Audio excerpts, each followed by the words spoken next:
Hello. आज के इस खास एक्सप्लेनर में आप सभी का स्वागत है। आज हम एक बहुत ही दिलचस्प टॉपिक पर बात करने वाले हैं, सत्ता की साझेदारी यानी पावर शेयरिंग। सुनने में ये थोड़ा भारी भरकम पॉलिटिकल टर्म लग सकता है, लेकिन यकीन मानिए ये सीधे तौर पर इस बात से जुड़ा है कि कोई भी देश अपनी अंदरूनी विविधताओं और मतभेदों को कैसे संभालता है। तो चलिए बिना किसी देरी के सीधे इस विषय की गहराई में चलते हैं। अब चर्चा शुरू करने से पहले एक बहुत ही कॉमन सवाल है जिस पर हम सबको गौर करना चाहिए। अक्सर लोग सोचते हैं कि सत्ता की साझेदारी का सीधा सा मतलब है सत्ता का बंटवारा, और अगर सत्ता बंट गई तो क्या इससे देश कमजोर नहीं हो जाएगा? मतलब क्या पावर शेयर करने से कोई राष्ट्र वाकई कमजोर हो जाता है? ये एक ऐसा बुनियादी सवाल है जो दुनिया भर के लोकतंत्रों के सामने हमेशा से खड़ा रहा है। आज हम इसी धारणा की असली पड़ताल करने वाले हैं। तो आज हम क्या क्या कवर करने वाले हैं? हमारी रूपरेखा बहुत ही स्पष्ट है। सबसे पहले बेल्जियम और श्रीलंका की स्थितियों की तुलना करेंगे, उसके बाद श्रीलंका की बहुसंख्यकवादी नीति देखेंगे और फिर उसके ठीक उलट बेल्जियम की समझदारी का मॉडल। फिर हम इस सवाल का जवाब खोजेंगे कि आखिर सत्ता की साझेदारी जरूरी क्यों है, और अंत में खलील की उलझन नाम की एक बड़ी ही दिलचस्प कहानी के जरिए इस पूरी चर्चा को समेटेंगे। तो चलिए शुरुआत करते हैं हमारे पहले टॉपिक से, बेल्जियम और श्रीलंका। इन दोनों ही देशों की ऐतिहासिक और सामाजिक पृष्ठभूमि को समझना हमारे आज के विश्लेषण के लिए एक मजबूत नींव का काम करेगा। सबसे पहले बात करते हैं यूरोप के एक छोटे से देश बेल्जियम की। ये देश इतना छोटा है कि हमारे भारत के हरियाणा राज्य से भी छोटा है, लेकिन इसकी जातीय बनावट यानी इसका डेमोग्राफिक स्ट्रक्चर बहुत ही ज्यादा जटिल है। देखिए, देश की कुल आबादी का 59% हिस्सा डच बोलता है, जो फ्लेमिश इलाके में रहते हैं। वहीं 40% आबादी फ्रेंच बोलती है, जो वेलोनिया क्षेत्र में रहते हैं, और बाकी बचे 1% लोग जर्मन भाषी हैं। अब इसमें दिलचस्प बात क्या है? दिलचस्प बात यह है कि अल्पसंख्यक होने के बावजूद फ्रेंच भाषी समुदाय आर्थिक रूप से ज्यादा समृद्ध और ताकतवर था। वहीं डच भाषी लोगों को विकास का लाभ काफी बाद में मिला। इसी वजह से 1950 और 60 के दशक में इन दोनों समुदायों के बीच भारी तनाव पैदा हो गया। अब इस तनाव की असली जड़ को समझते हैं, और वो जड़ छुपी थी बेल्जियम की राजधानी ब्रुसेल्स में। ब्रुसेल्स की स्थिति पूरी तरह से उल्टी थी। पूरे देश में जो डच भाषी बहुमत में थे ना, वो राजधानी ब्रुसेल्स में सिर्फ 20% थे, यानी वहां वो अल्पसंख्यक थे। और पूरे देश में अल्पसंख्यक रहने वाले फ्रेंच भाषी लोग ब्रुसेल्स में 80% के भारी बहुमत में थे। अब आप खुद सोचिए, ये कितनी उलझी हुई स्थिति थी जिसने एक बड़ा संवैधानिक संकट खड़ा कर दिया था। चलिए अब यूरोप से सीधा दक्षिण एशिया आते हैं, हमारे पड़ोसी द्वीपीय देश श्रीलंका की तरफ। श्रीलंका की आबादी में भी काफ़ी विविधता है। यहाँ का जो सबसे प्रमुख सामाजिक समूह है वो सिंहली भाषियों का है। ये कुल आबादी का 74% है। इसके बाद 18% के साथ नंबर आता है तमिल भाषियों का, और इन तमिलों में भी दो गुट हैं। एक तो श्रीलंकाई मूल के तमिल, और दूसरे वो तमिल जो औपनिवेशिक काल में भारत से वहां गए थे। अगर हम धर्म के आधार पर देखें तो सिंहली भाषी मुख्य रूप से बौद्ध हैं, जबकि तमिलों में हिंदू और मुसलमान दोनों शामिल हैं।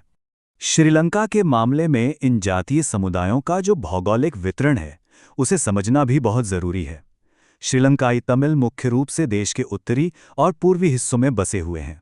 अब जरा एक पल के लिए सोचिए, जब किसी देश में एक समुदाय 74% जैसे भारी बहुमत में हो तो क्या हो सकता है? वो समुदाय अपनी संख्या के बल पर पूरे देश पर आसानी से अपनी इच्छाएं थोप सकता है। श्रीलंका ने आज़ादी के बाद कुछ ऐसा ही रास्ता चुना, जिसके नतीजे हम आगे देखेंगे। यहीं से हमारा दूसरा हिस्सा शुरू होता है, श्रीलंका में बहुसंख्यकवाद। आइए देखते हैं कि स्वतंत्रता के बाद श्रीलंका की सरकार ने अपनी नीतियां किस तरह से बनाईं। श्रीलंका की पूरी राजनीति को समझने के लिए हमें इस शब्द बहुसंख्यकवाद यानी मेजॉरिटेरियनिज्म को समझना होगा। बहुसंख्यकवाद बेसिकली ये मान्यता है कि जो बहुसंख्यक समुदाय है उसे अपने मनचाहे ढंग से देश पर शासन करने का पूरा अधिकार होना चाहिए, फिर चाहे इसके लिए अल्पसंख्यक समुदाय की इच्छाओं और ज़रूरतों को पूरी तरह से इग्नोर ही क्यों ना करना पड़े। श्रीलंका की चुनी गई सरकार ने अपनी सिंहली सर्वोच्चता स्थापित करने के लिए ठीक यही रास्ता अपनाया। आइए इस टाइमलाइन पर नजर डालते हैं कि वहां आखिर हुआ क्या। 1948 में श्रीलंका आज़ाद हुआ। इसके बाद 1956 में एक बहुत ही बड़ा फैसला लिया गया। एक कानून पास करके तमिल भाषा को पूरी तरह किनारे कर दिया गया और केवल सिंहली को एकमात्र राजभाषा घोषित कर दिया गया। बात यहीं नहीं रुकी, विश्वविद्यालयों और सरकारी नौकरियों में भी सिंहली आवेदकों को प्राथमिकता दी जाने लगी। नए संविधान में बाकायदा बौद्ध धर्म को संरक्षण दिया गया। इन तरफदार फैसलों ने तमिलों के मन में अलगाव की भावना को बहुत गहरा कर दिया और इसी का नतीजा था कि 80 के दशक तक आते आते उत्तरी और पूर्वी श्रीलंका में एक स्वतंत्र तमिल ईलम यानी अलग राज्य की मांगें उठने लगीं और दोनों समुदायों के बीच टकराव बढ़ता ही चला गया। इस अविश्वास और बढ़ते टकराव का जो सबसे खौफनाक और विनाशकारी परिणाम सामने आया उसे हम गृहयुद्ध या सिविल वॉर कहते हैं। गृहयुद्ध किसी देश के भीतर विरोधी समूहों के बीच एक ऐसा हिंसक संघर्ष होता है जो इतना तीव्र हो जाता है कि एक प्रॉपर युद्ध जैसा लगने लगता है। श्रीलंका ने इस भयानक त्रासदी को झेला। दोनों समुदायों के हजारों लोग मारे गए, अनगिनत परिवारों को अपना ही देश छोड़कर शरणार्थी बनना पड़ा, उनकी रोजी रोटी छिन गई। अंततः 2009 में जाकर ये संघर्ष खत्म तो हुआ, लेकिन तब तक इसने देश के सामाजिक, सांस्कृतिक और आर्थिक जीवन को कई दशक पीछे धकेल दिया था। श्रीलंका की इस बेहद दुखद कहानी के ठीक विपरीत बेल्जियम के नेताओं ने एक बिल्कुल अलग और क्रिएटिव रास्ता चुना। तो चलिए अब हम बेल्जियम की समझदारी को देखते हैं और समझते हैं कि उन्होंने अपने यहाँ की भाषाई उलझन को कैसे सुलझाया। बेल्जियम का ये मॉडल ना सच में बहुत ही अनूठा है। 1970 और 93 के बीच उन्होंने अपने देश के क्षेत्रीय अंतरों को स्वीकार करते हुए अपने संविधान में 4 बड़े और अहम संशोधन किए। पहला बदलाव, उन्होंने तय किया कि केंद्र सरकार में डच और फ्रेंच भाषी मंत्रियों की संख्या बिल्कुल बराबर होगी। दूसरा, राज्य सरकारें अब केंद्र सरकार की मोहताज या उसके अधीन नहीं रहीं, उन्हें अपनी ताकतें दी गईं। तीसरा, ब्रुसेल्स की जो जटिल समस्या थी ना, उसे सुलझाने के लिए ब्रुसेल्स में एक अलग सरकार बनाई गई जिसमें दोनों समुदायों को बराबर का प्रतिनिधित्व मिला। और चौथा, जो सबसे कमाल का था, उन्होंने एक सामुदायिक सरकार बनाई जिसे डच, फ्रेंच और जर्मन बोलने वाले लोग खुद चुनते हैं। यह सरकार संस्कृति और शिक्षा जैसे मुद्दों को संभालती है। इस शानदार व्यवस्था ने बेल्जियम को भाषाई आधार पर बंटने से सफलतापूर्वक बचा लिया। तो अब बेल्जियम और श्रीलंका के इन 2 बिल्कुल अलग अलग उदाहरणों को देखने के बाद हम अपने मेन टॉपिक पर वापस आते हैं। सवाल यह है कि आखिर लोकतंत्र में सत्ता की साझेदारी इतनी जरूरी क्यों है? देखिए, सत्ता की साझेदारी के पक्ष में मुख्य रूप से 2 तरह के तर्क दिए जाते हैं।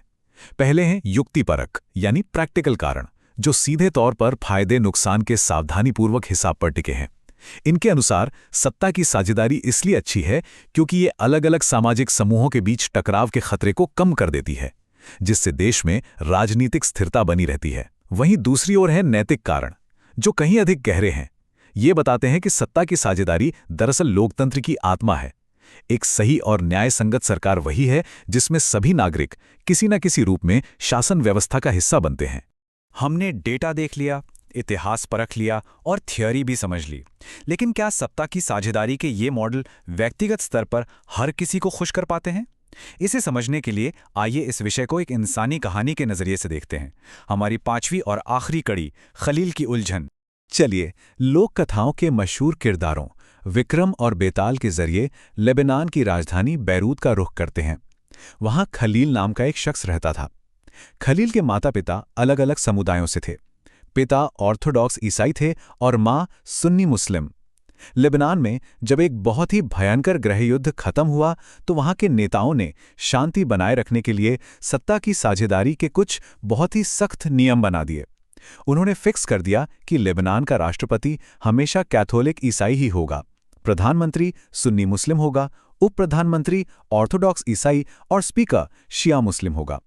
अब दिक्कत यह है कि खलील जैसे लोग जो खुद को किसी एक खास धर्म के खांचे में नहीं बांधना चाहते, वो इस व्यवस्था में कभी भी देश के सर्वोच्च पद तक नहीं पहुंच सकते।